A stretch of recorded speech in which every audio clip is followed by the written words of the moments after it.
नमो तस्य भगवतो अरहतो सम्मा संबुद्धस्य। धम्म तभी सद्धम्म है जब वह आदमी और आदमी के बीच समानता को बढ़ावा देता है। यह धम्म है जो मानव समाज में समानता को बढ़ावा देता है। आदमी असमान ही जन्म लेते हैं, कुछ हष्टपुष्ट होते हैं, कुछ कमजोर होते हैं, कुछ अधिक बुद्धिमान होते हैं, कुछ कम बुद्धिमान होते हैं, अथवा कुछ बिल्कुल बुद्धिमान नहीं होते। कुछ अधिक सामर्थ्यवान होते हैं, कुछ कम सामर्थ्यवान होते हैं, कुछ धनी होते हैं, कुछ गरीब होते हैं। सभी को अस्तित्व के लिए संघर्ष करना पड़ता है। इस अस्तित्व के लिए संघर्ष में यदि असमानता को स्वाभाविक स्थिति स्वीकार कर लिया जाए तो सबसे कमजोर का तो कहीं ठिकाना ही नहीं रहेगा। क्या यह असमानता का नियम जीवन का नियम बन जाना चाहिए? कुछ लोग इस आधार पर हाँ में उत्तर देते हैं कि जो जीवन संघर्ष में टिकने के लिए अधिक योग्य होगा वह टिका रहेगा।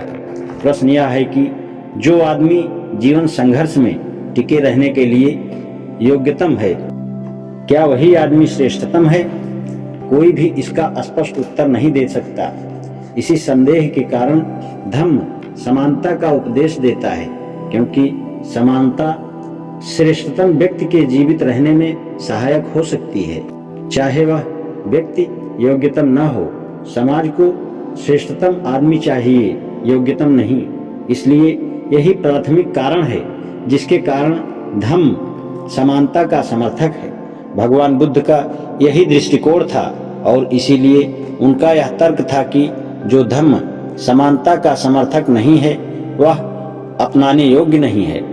क्या आप किसी ऐसे धर्म का आदर कर सकते हैं या उसमें विश्वास कर सकते हैं जो ऐसे कर्म की सिफारिश करता है, जो दूसरों को दुखी बनाकर स्वयं सुखी बनाने की शिक्षा देता हो, अथवा अपने को दुखी बनाकर दूसरों को सुखी बनाने की शिक्षा देता हो, अथवा अपने को और दूसरों को दोनों को दुखी बनाने की शिक्षा देता हो? क्या वह धर्म अधिक श्रेष्ठतर नहीं है जो अपने सुख के साथ साथ दूसरों के सुख में वृद्धि करता है और किसी प्रकार के अत्याचार को सहन नहीं करता? ये कुछ प्रश्न सर्वाधिक महत्वपूर्ण थे जिन्हें भगवान बुद्ध ने उन ब्राह्मणों से पूछा जो समानता के विरोधी थे।